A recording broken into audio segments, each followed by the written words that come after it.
Develop చేసే ఉద్దేశంతోనే మేము ముందున్నామని తెలియజేస్తూ అదే మహిళా క్రికెట్ టీం ఇవాళ వరల్డ్ కప్ కూడా గెలవడం మాకు ఆనందకరమైన విషయం. కానీ ఇప్పుడు కొత్త ఇంటర్నేషనల్ స్టేడియం మన అమరావతిలో కట్టాలని స్పోర్ట్స్ సిటీలో కట్టాలని నిర్ణయించాం. మేము గ్యారీ స్ట్రీట్కి కానీ మిథాలీ రాజుకి కానీ చెప్పడం ఏంటంటే మాకు నెక్స్ట్ 3 ఏళ్ళలో మన ఇండియా నెంబర్ 1 అయ్యే టీమ్స్ తయారు చేయాలన్నది. అంచేతే విజయ్ హజారే టోటల్ యంగ్ టీమ్ని ఫోకస్ చేసి ముందుకు తీసుకెళ్ళడం జరిగింది. ముఖ్యంగా పాత్రికేయ మిత్రులందరికీ నూతన సంవత్సర సంక్రాంతి శుభాకాంక్షలు.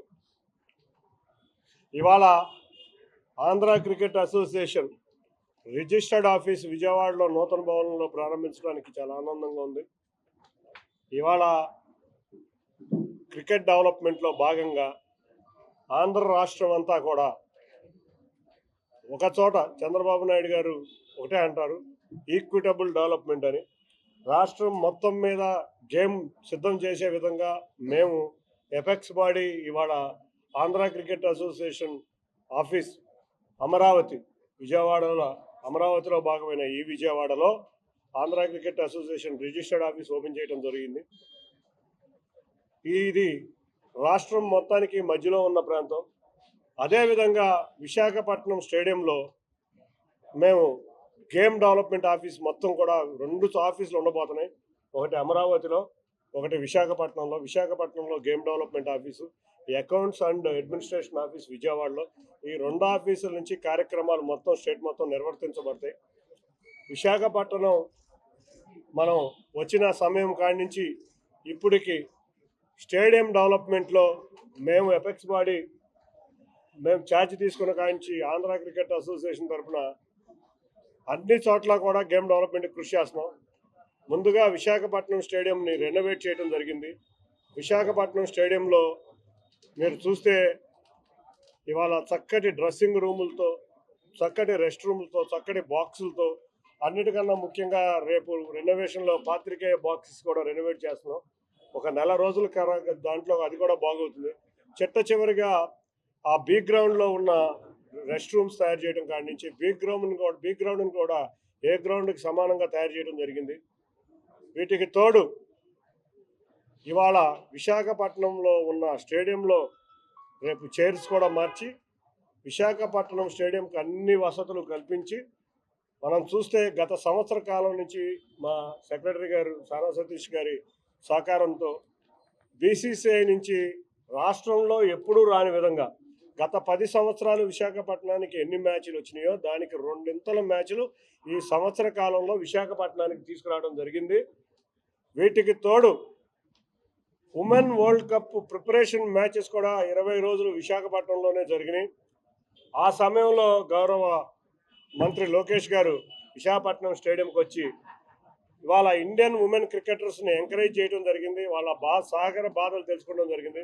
మొట్టమొదటిసారి ప్రపంచంలోనే ఎక్కడా లేని విధంగా విశాఖపట్నంలో ఉమెన్ ఎంపవర్మెంట్ కింద మేము దాన్ని 2 గేట్లు లేడీ క్రికెటర్ల పేర్ల మీద పెట్టడం మొత్తం ప్రపంచంలోనే మొట్టమొదటిసారిగా మేము పెట్టడం జరిగింది. వీటికి తోడు గౌరవ మంత్రి నారా లోకేష్ గారి ఆధ్వర్యంలో మేము ఉమెన్ అకాడమీ త్వరలో స్టార్ట్ చేయబోతున్నాం. వీటన్నిటికీ తోడు వాళ్ళ మంగళగిరి స్టేడియంని చక్కటి స్పోర్ట్స్ సెంటర్గా ఆల్రెడీ టెండర్లు వేశాం. త్వరలో చక్కటి స్పోర్ట్స్ సెంటర్ కింద దాంట్లో కూడా స్టేడియంలో ఒక 50 రూములు వచ్చి మ్యాచ్లు విరివిరిగా జరిగే విధంగా, ఇప్పుడు మనం చూస్తే సీజన్లో 150 రోజులు మినిమంగా మ్యాచ్లు జరుగుతున్నాయి. మంగళగిరి స్టేడియం 150 రోజులు మ్యాచ్లు జరుగుతున్నాయి. మంగళగిరి స్టేడియంను రెనోవేట్ చేసి మంగళగిరి స్టేడియంను కూడా అందుబాటులో తీసుకురాబోతున్నాం అతి త్వరలో. ఒక 4-5 నెలల్లో రేపు జరగబోయే ఏపీఎల్ మ్యాచ్లు మంగళగిరిలో, మూలపాడులో, విశాఖపట్నంలో, అంతేకాకుండా కడపలో 4 చోట్ల కూడా ఏపీఎల్ మ్యాచ్లు రేపు పెట్టబోతున్నాం. ఇక మూలపాడు స్టేడియంకి వస్తే బెంగళూరులో బీసీసీఐ సెంటర్ ఆఫ్ ఎక్సలెన్స్ ఏ విధంగా పెట్టిందో ఒక అకాడమీ ఫర్ క్రికెట్ మేము మూలపాడులో ప్రారంభించబోతున్నాం. మూలపాడు స్టేడియంలో అకాడమీ ఆఫ్ క్రికెట్లో దాదాపు ఒక 50 రూములు కొత్తగా వేసి అక్కడే ప్లేయర్లు ఉండి అక్కడే తర్ఫీదు పొందే విధంగా మేము స్టేడియంని డెవలప్ చేస్తున్నాం. అది కూడా టెండర్లు వేయడం జరిగింది. త్వరలో 5-6 నెలల్లో దానికి కూడా ప్రారంభం చేస్తాం. ఇక కడప స్టేడియంకి ఉన్న చిన్న చిన్న ఇన్ఫ్రాస్ట్రక్చర్ పనులు ఉన్నాయి, వాటిని కూడా మొదలు పెట్టడం జరిగింది. కడపలో వచ్చే మ్యాచ్ జరగాలంటే వచ్చే ఇబ్బంది రూమ్స్ లేవు.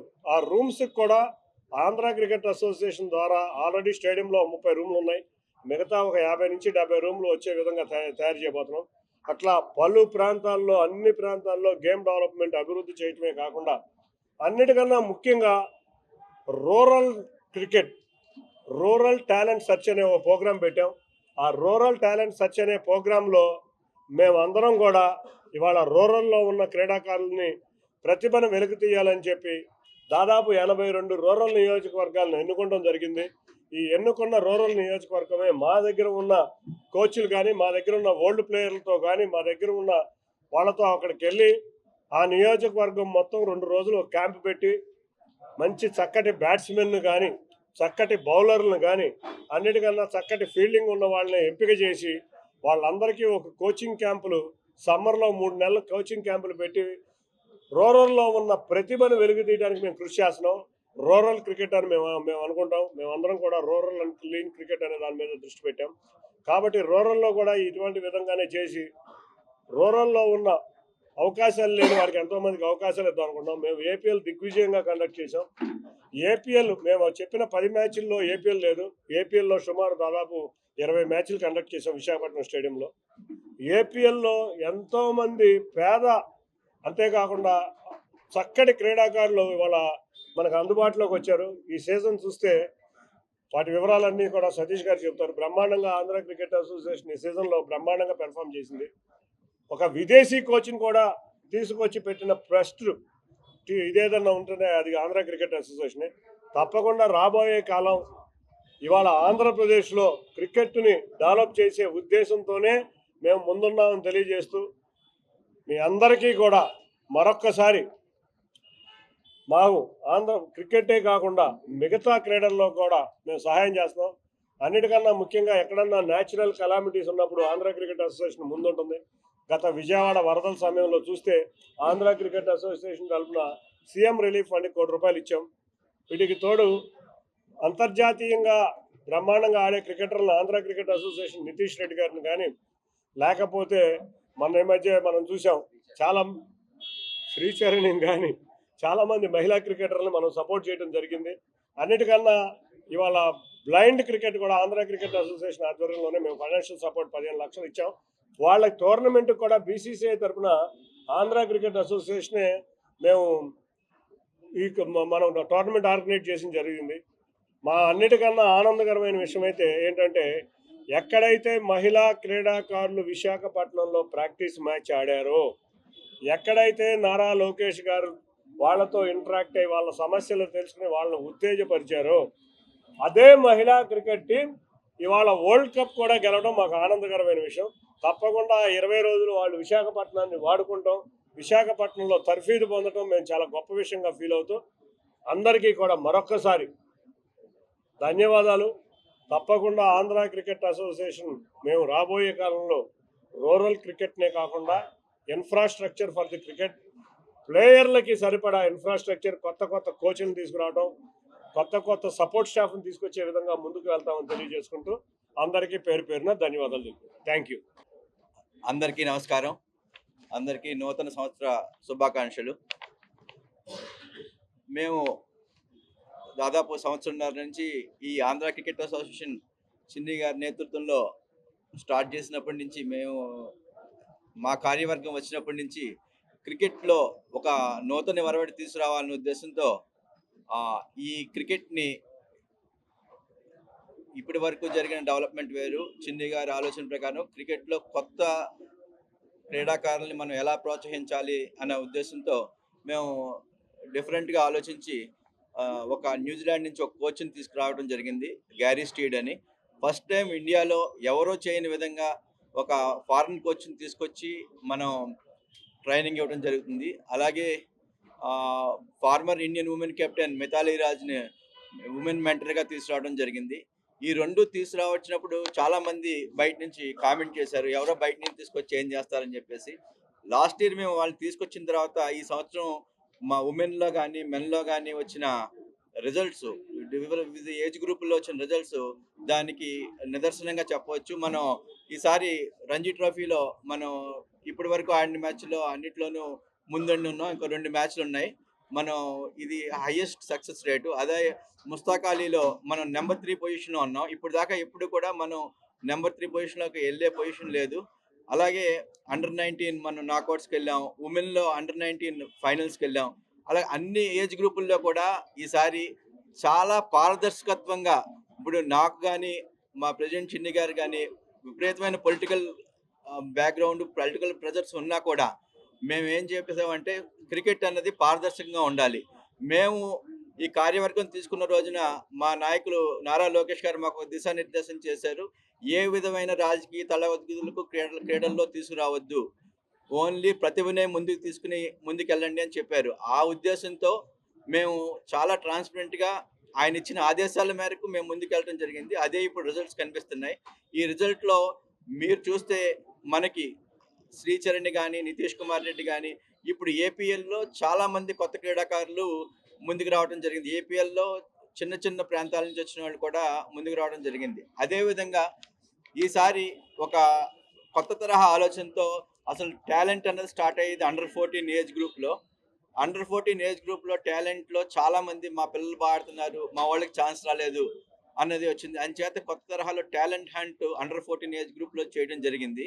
ఈ అండర్ 14 ఏజ్ గ్రూప్లో సెలక్షన్స్ అయిపోయిన తర్వాత రెండోసారి మాకు ఎవరికి అన్యాయం జరిగింది, మాకు సరిగ్గా ఇవ్వలేదు అన్న ఫీలింగ్ లేకుండా, అదేవిధంగా ఇంకా టాలెంట్ ఎక్కడన్నా రూరల్ ఏరియాలో ఉందని చెప్పి ప్రతి జిల్లాలోనూ 100-200 మంది క్రీడాకారులు మళ్ళీ నిన్నటి నుంచి చూడటం జరుగుతుంది. దీనివల్ల ఏంటంటే ఎక్కడ ప్రతిభ మనం ఎక్కడన్నా మర్చిపోయి ఎక్కడన్నా ఈ విషయంలో మనం చూడలేకపోయాం, మన సెలెక్టర్లు సరిగ్గా చూడలేకపోయారు, లేకపోతే మన వాళ్ళు సరిగ్గా రెండో అవకాశం కూడా అండర్ 14 ఏజ్ గ్రూప్లో ఇవ్వడం జరుగుతుంది. ఎందుకంటే this under 14 age group is prime group. అక్కడే మన టాలెంట్ని పట్టుకోగలం. అలాగే రాష్ట్రం మొత్తం మీద ఒక 6గురుని పర్యటించి డిఫరెంట్ జిల్లాల్లో చేస్తాం జరుగుతుంది. దీనివల్ల అండర్ 14 ఏజ్లో మళ్ళీ కొత్త టీంని తీయటం, దానివల్ల ఏంటంటే అసలు టాలెంట్ ఎక్కడ ఉంది, అవసరమైతే 2 టీములు తీస్తాం, 2 టీములు తీసి వివిధ రాష్ట్రాలకి ఎంత క్రికెట్ ఆడించగలమో చిన్నపిల్లల్ని అది క్రికెట్ ఆడించాలన్నది మా కార్యక్రమం. ఈ క్రికెట్ విషయంలో ఈ విధంగా వివిధ కొత్త తరహాగా ఆలోచించి నిర్ణయాలు తీసుకోవడం వలన మంచి క్రీడాకారులు ఆంధ్ర నుంచి రేపొద్దున ఇండియా ఆడే క్రీడాకారులు వస్తారని ఆశిస్తున్నాం. అడ్మినిస్ట్రేటివ్ ఆఫీస్, ఎందుకంటే రాష్ట్రానికి మధ్యలో ఉన్న అమరావతిలో అడ్మినిస్ట్రేషన్ ఆఫీస్ ఉంటే చుట్టుపక్కల ఉన్న స్టేడియంస్ డెవలప్మెంట్కి అడ్మినిస్ట్రేషన్ వర్క్ ఇక్కడి నుంచి దొరుకుతుంది. ఎక్కడా కూడా మేము మారట్లా. అడ్మినిస్ట్రేటివ్ ఆఫీస్ ఇక్కడ, గేమింగ్ ఆఫీస్ విశాఖపట్నం. మీరు ఒక ప్రశ్న అడిగే ముందు అఖిల్గా, లాస్ట్ సంవత్సరంలో ఎంతమంది రాష్ట్రానికి ఆడారు మేము వచ్చిన తర్వాత? అంటే విమర్శలు కన్నా నేను ఎందుకు పర్టికులర్ చెప్పింది, మా చిన్ని గారు చెప్పింది, అసలు రిజిస్టర్ ఆఫీస్ అన్నది ఆంధ్ర క్రికెట్ అసోసియేషన్కి గుంటూరు రిజిస్టర్ ఆఫీస్ అది ఎప్పుడు మారలే.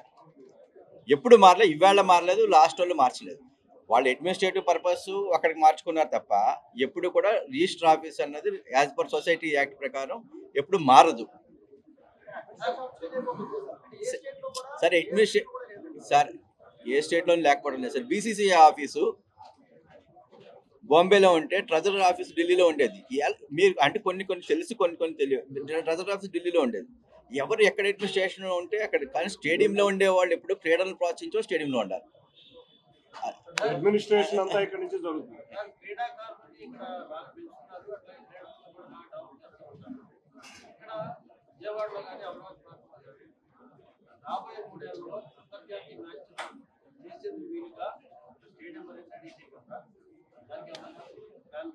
ఇవాళ గౌరవ ముఖ్యమంత్రి వర్యులు ఒకటే కోరుకుంటున్నారు, వరల్డ్ క్లాస్ స్పోర్ట్స్ సిటీ అమరావతిలో ఉండాలని కోరుకుంటున్నారు. మేమైతే స్టేడియం ప్రభుత్వం కనుక స్థలం మేమన్నీ కూడా గౌరవ మంత్రి నారా లోకేష్ గారు సహాయంతో మేము ఆల్రెడీ బీసీసీఐలో కూడా మాట్లాడుకోవడం జరిగింది. ఇక్కడ కూడా ఇంకో స్టేడియం ఉండాలని. ఆ స్టేడియంకి చంద్రబాబు నాయుడు గారు క్రికెట్ స్టేడియం కూడా స్పోర్ట్స్ సిటీలోనే ఉంటే బాగుంటుందనే వారి ఆలోచనతోనే మేము ఆగాం. తప్పకుండా రేపు అమరావతి సెకండ్ ఫేజ్లో స్పోర్ట్స్ సిటీకి స్థలం ఇస్తున్నారు. దాంట్లోనే అన్నిటికన్నా ముందుగా వచ్చే 3 సంవత్సరాల్లోనే ఇక్కడ స్టేడియం పూర్తయి, స్థలం ఇచ్చిన 3 సంవత్సరాల్లోనే స్టేడియం పూర్తవుతుందని తెలియజేస్తుంది. ఇప్పుడు ఆ స్టేడియం ఎందుకు పనికిరాకుండా పోయిందని విమర్శలు వస్తున్నాయి. దానికి సంబంధించి గతంలో అంటే ఆ ప్రారంభం దగ్గర మొదలు పూర్తయ్యేంత వరకు చాలా అభివృద్ధి జరిగిందని ఆరోపణలు. దాని మీద మీరు అంటే ఇప్పుడున్న కొత్త బోర్డు మీ సభ్యులు దానికి ఎంక్వైరీ అనేది అంటారు. ఒక్క విషయం గుర్తుంచుకోండి, ఆ స్టేడియంని మేము అందుబాటులో తీసుకురాబోతున్నాం.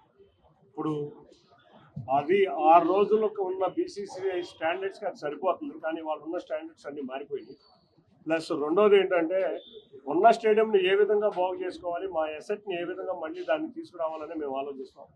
కాబట్టి ఆ స్టేడియంని మొత్తం రెనోవేట్ చేస్తున్నాం. ఆల్రెడీ టెండర్లు వేసాం, త్వరలో వర్క్ స్టార్ట్ అయిపోతుంది. ఎందుకంటే మనం ఒకటి ఆలోచించాలి, ఇవాళ ఉన్న మంగళగిరి స్టేడియంలోనే 365 రోజులకి 150 రోజులు మ్యాచ్లు జరుగుతాయి. వీటికి తోడు ఇప్పుడు ఉన్న స్టేడియంలో మేము ఇంకొక 50 రూములు మనం కట్టగలిగితే ఆ 50 రూములు ఫెసిలిటీ ఇవ్వడం వల్ల 200 నుంచి 225 రోజులు ఆ స్టేడియం యూటిలైజేషన్ కాదు. వీటికి తోడు ఇవాళ ఐఏఎస్లు, ఐపీఎస్లు వాళ్ళందరూ కూడా, సినిమా వాళ్ళు అందరూ కూడా స్టేడియంలు కావాలి మేము ఆడుకుంటాం, కానీ అంటే మేము స్టేడియం టైం ఇది కూడా ఇవ్వలేకపోతాం, అవైలబిలిటీ దొరకలేదు. కాబట్టి మంగళగిరి స్టేడియంతో పాటు మూలపాడు స్టేడియంను కూడా తీసుకొచ్చి అందుబాటులో తీసుకొచ్చి 2 స్టేడియంలు మనం గనక ప్రజలకు గనక ఇవ్వగలిగితే 365 రోజులు మంగళగిరి స్టేడియం అనేది ఎప్పుడు ఉంటుంది. దానికి ఒక స్పోర్ట్స్ సెంటర్ అంటే మిగతా క్రీడలు కూడా దాంట్లో ఉండే విధంగా మేము డెవలప్ చేయాలి. ఒక్క నిమిషం సార్. ప్రతి రాష్ట్రంలోనూ రాష్ట్రానికి ఒకటే ఇంటర్నేషనల్ స్టేడియం. మీరు ఫస్ట్ అర్థం చేసుకోవాల్సింది ఏంటంటే ఎనీ స్టేట్లో రాష్ట్రానికి ఒకటే ఇంటర్నేషనల్, మనము 2 ఇంటర్నేషనల్ స్టేడియం మనకి ఇస్తా అన్నారు. మనం ఒక్కడమే స్పెషల్గా మన రాష్ట్ర ప్రభుత్వానికి ప్రస్తుతం ఉన్న అందరికీ ఉన్న మంచి రిలేషన్తో 2వ స్టేడియం, ఆ 2వ స్టేడియం అమరావతిలో మనం కొత్త స్టేడియం స్పోర్ట్స్ సిటీలో కట్టాలని నిర్ణయించాం. ఇప్పుడు మనం 2 స్టేడియంల మించి మన మంగళగిరిలోనే ఇంటర్నేషనల్ మ్యాచ్ జరుగుతుందంటే మనకి ప్రతి చోట గ్రౌండ్స్ కావాలి.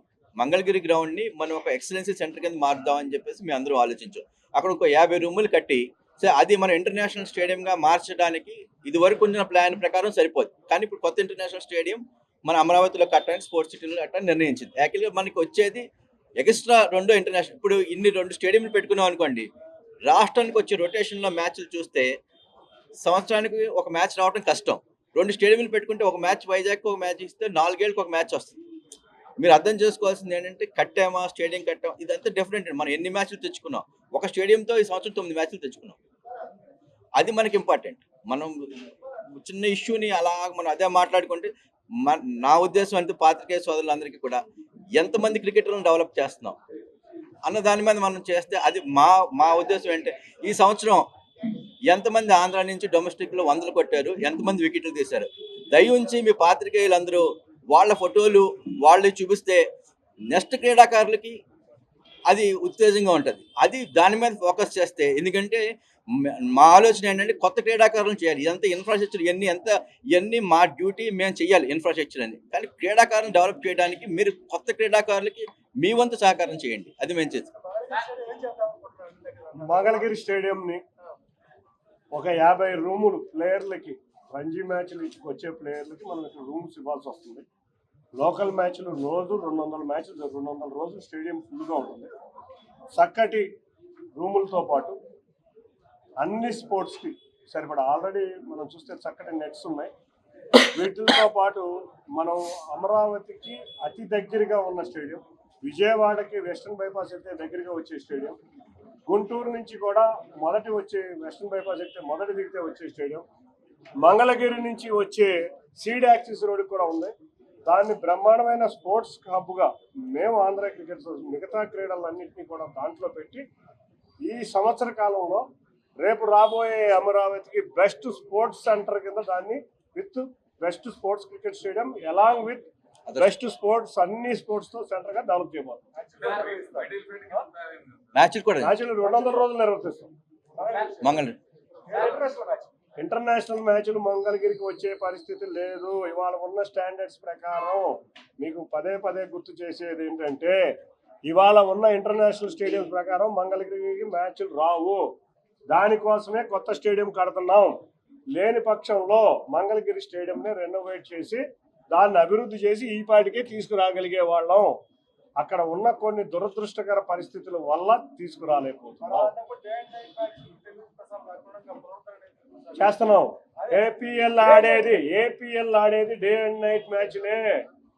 ఇవాళ మొత్తం ఇండియా క్రికెట్ లో ఉన్న ముస్తాక్ అలీ మ్యాచ్లు ఆడేది కూడా డే అండ్ నైట్ కి రాబోతున్నాయి. రెండు విషయాలు మీరు వినాలి. తమిళనాడులో 8 స్టేడియంలకి లైటింగ్ ఉన్నాయి. 8 స్టేడియంలకి తమిళనాడు ప్రీమియర్ లీగ్ జరుగుతుంది. మేము అదే విధంగా ఆంధ్ర ప్రీమియర్ లీగ్ స్టార్ట్ చేయబోతున్నాం.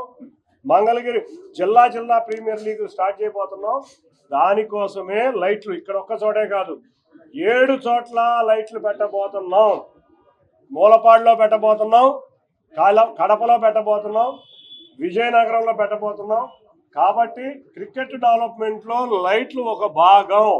ఈ లైట్లు లేకపోతే వాళ్ళ క్రికెట్ జరగదు. ఇవాళ ఆంధ్ర ప్రీమియర్ లీగ్ ఐపీఎల్ లాగా డే అండ్ నైట్ మ్యాచ్లే జరుగుతాయి. కాబట్టి అన్ని స్టేడియంలో క్రికెట్ మ్యాచ్కి సరిపడా లైట్లు పెట్టుకుని 7 స్టేడియంలు, ఇవాళ 7 ఏపీఎల్ టీంలు ఉన్నాయి.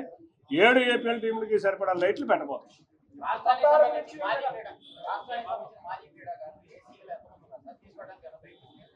ఏసీఏలో మొత్తంగా ఉన్నారు. ఏసీఏలో మాజీ క్రీడాకారులు లేకపోతే మేము మాకు ఎక్కడ కోచ్ల కాదండి. యాక్చువల్లీ మాజీ క్రీడాకారులందరికీ ఒక అసోసియేషన్ ఉంటుంది గవర్నమెంట్ ఇండియా లెవెల్లోనే, ఐసీఎన్ ఇండియన్ క్రికెటర్స్ అసోసియేషన్ ఉంటుంది. వాళ్ళందరూ దాంట్లోంచి వాళ్ళ రిప్రజెంటేటివ్ ఎన్నికని మా ఏసీఏలో పెడతారు. అది ఒక సిస్టమ్ మాట. ఏసీఏ నుంచి ఒక మేల్ రిప్రజెంటేటివ్, ఒక ఫిమేల్ రిప్రజెంటేటివ్. ఐసీఏ అనేది ఇండియన్ క్రికెట్ అసోసియేషన్ అని ఉంది. వాళ్ళందరూ మాజీ క్రికెటర్స్ అందరూ ఉంటారు, దాని నుంచి వస్తారు అన్నమాట. మాజీ క్రికెటర్లు అందరినీ మేము కోచ్లుగా వాడుకుంటున్నాం, రకరకాలుగా వాడుకుంటున్నాం. సార్ మేము క్రీడా డెవలప్మెంట్ మీద ఉన్నాం తప్ప ఇప్పుడు డెవలప్ చేసే విధానం మీద అవినీతిని పట్టించుకోరా అంటే సార్, యాక్చువల్గా నెగిటివిటీ కన్నా పాజిటివిటీగా వెళ్ళాలని మా లీడర్స్ చెప్పారు. ఆ పాజిటివిటీ మీదే మేము నడుస్తున్నాం.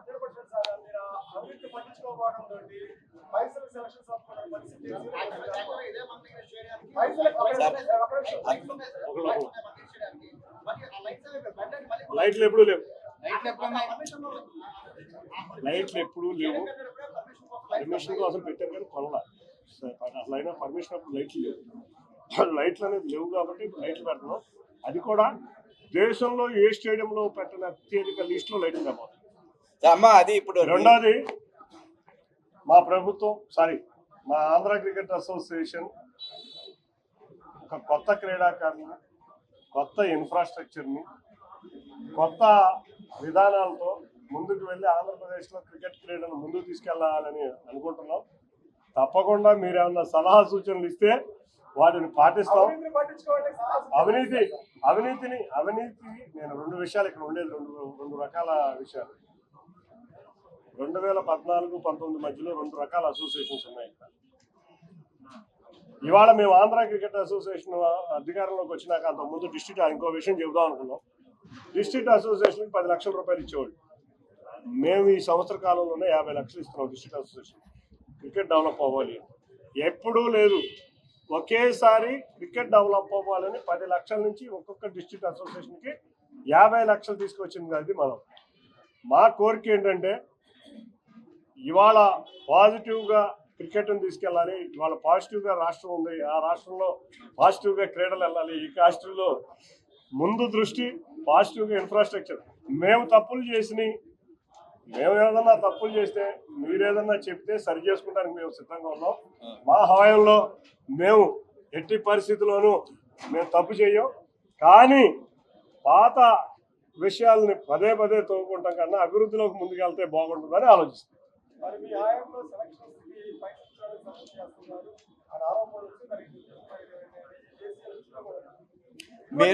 రెండు విషయాలు. క్రికెట్ విషయంలో నేను సమాధానం చెప్తాను. మీరు ఎక్కడ తప్పు జరిగి ఇక్కడ క్రీడలు వచ్చేసరికి క్రికెట్ ఇప్పుడు దాకా వచ్చింది, ఏ దృష్టికి వచ్చిన డబ్బులు తీసుకున్న దృష్టి మా దగ్గర రాలేదు. మా దృష్టి లేదు. 2 విషయాలు.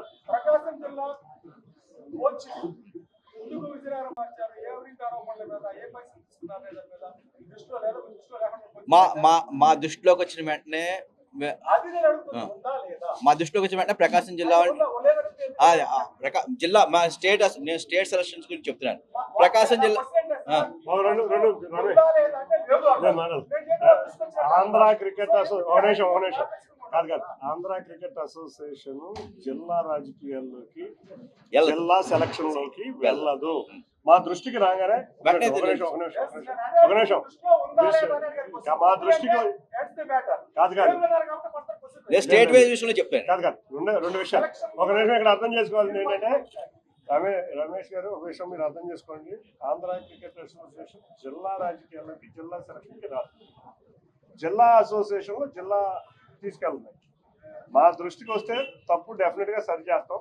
మీరే చెప్పారు సరి చేసామని. ఇంకా అటువంటిది ఏదన్నా వస్తే పర్సనల్గా మీరు మా దృష్టి తీసుకొస్తే 24 గంటల్లో యాక్షన్ తీసుకుంటాం. ఎవరున్నారు అంటే మేము ఎవరన్నా ఆంధ్ర క్రికెట్ అసోసియేషన్ జిల్లా అసోసియేషన్ మీరు ఆంధ్ర క్రికెట్ అసోసియేషన్ కి సంబంధించిన విషయాలు కాదు ఆంధ్ర క్రికెట్ అసోసియేషన్ సంబంధించిన విషయాలు అడిగితే బాగుంటుంది. జిల్లాల్లో ఏదో జరిగిన విషయాలు మేమేం చెప్తాం సార్? మా దృష్టికి వచ్చినవన్నీ మేము తప్పనిసరిగా చేస్తామండి. రమేష్ గారు, నేను ఇంతకు ముందు కూడా చెప్పాను, మై అర్జ్ ఫస్ట్ క్రీడలను ప్రోత్సహించడానికి మీరు ఎవరైతే ఆడుతున్నారో వాళ్ళని ఎక్కువగా ఫోకస్ చేయండి. దానివల్ల సార్ తప్పనిసరిగా లోపాలను ఎత్తి చూపండి. అలాగే కొత్తగా వచ్చే క్రీడాకారుల్ని ప్రోత్సహించండి. ఏది మా దృష్టికి వచ్చినా కూడా మేము వెంటనే తప్పనిసరిగా. కాకపోతే మీడియా ప్రేక్షకులందరికీ ఒకటే చెప్తున్నా, ఏదో ఆరోపణలు చేయటం కన్నా మాకు గనక ఇచ్చి మేము యాక్షన్ తీసుకోలేకపోతే మీరు ఆరోపణ చేయాలి. కానీ ఎక్కడో ఏదో జరిగింది, ఎక్కడో ఏదో జిల్లాలో ఏ మూలో జరిగిందంటే మా దృష్టికి రాని విషయాలకు మేము చెప్పడం చాలా ఇబ్బందిగా ఉంటుంది. ఆంధ్ర క్రికెట్ అసోసియేషన్ లో జరిగే లోపాలను మమ్మల్ని మీరు అడిగితే బాగుంటుంది. ఆంధ్ర క్రికెట్ అసోసియేషన్ కి సంబంధం లేని జిల్లా అసోసియేషన్ లో జరిగే లోపాలని జిల్లాలో ఎత్తి చూపి సీరియస్ గా దాన్ని తీసుకోవాలని కోరుకుంటున్నాం. మాకే ఇన్ఫర్మేషన్ లేదు, రావట్లేదని అనుకుంటున్నాం. మేము రావట్లేదు అనుకుంటున్నాం. ఈవెన్ సీఎం పేషీకి కూడా లేదు, మాకు లేదు, ఎవరికి లేదు ఇన్ఫర్మేషన్. ఏదన్నా వస్తున్నారంటే తప్పకుండా ముందుగా మీ దృష్టికే తీసుకోండి.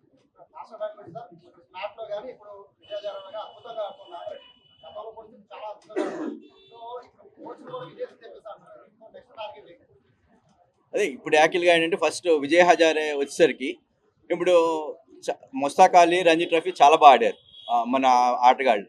అలాగని చెప్పేసి మనం వాళ్ళనే విజయ్ హజారేలో కూడా కంటిన్యూ చేసుకుంటూ వెళ్తుంటే యంగ్ క్రీడాకారులు ఎవరైతే ఉన్నారో సెలెక్ట్ అయ్యి స్టాండ్లో వెనకాల బెంచ్ మీద ఉన్నారో వాళ్ళందరికీ మాకు అవకాశం రావట్లేదు, వాళ్ళు బాగా ఆడుతున్నారు మాకు అవకాశం రావట్లేదు అంటున్నారని చెప్పేసి విజయ్ హజారేలో అందరికీ సీనియర్స్ని కూర్చోబెట్టి అందరికీ యంగ్ వాళ్ళకి ఇచ్చాం. యాక్చువల్గా ఈ ఛాన్స్ ఫస్ట్ టైము యంగ్ జనరేషన్కి విజయ్ హజారేలో ఇచ్చాం. ఏంటంటే hour vision is young team for next 2-3 years. మేము గ్యారీ స్ట్రీట్కి కానీ మిథాలీ రాజ్కి కానీ చెప్పడం ఏంటంటే మాకు నెక్స్ట్ 3 ఏళ్లలో మన ఇండియా నెంబర్ 1 అయ్యే టీమ్స్ని తయారు చేయాలన్నది. అంచేతే విజయ్ హజారే టోటల్ యంగ్ టీమ్ని ఫోకస్ చేసి ముందుకు తీసుకెళ్ళడం జరిగింది.